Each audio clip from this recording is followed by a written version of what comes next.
Looking to curate your Twitter content into a captivating moment on your PC? Let's guide you through the process step by step.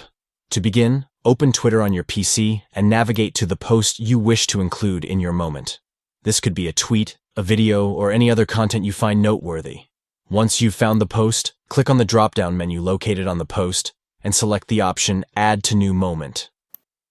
This action will allow you to start compiling your moment with the selected post. Now, it's time to personalize your moment.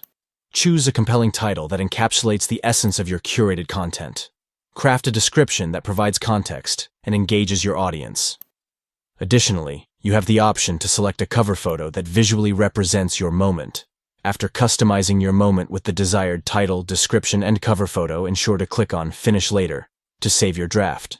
This step enables you to revisit and refine your moment before making it public. By following these straightforward steps, you can effortlessly create a draft moment on Twitter from your posts on your PC. Stay organized and creative by utilizing the moment feature to showcase your content in a visually appealing manner.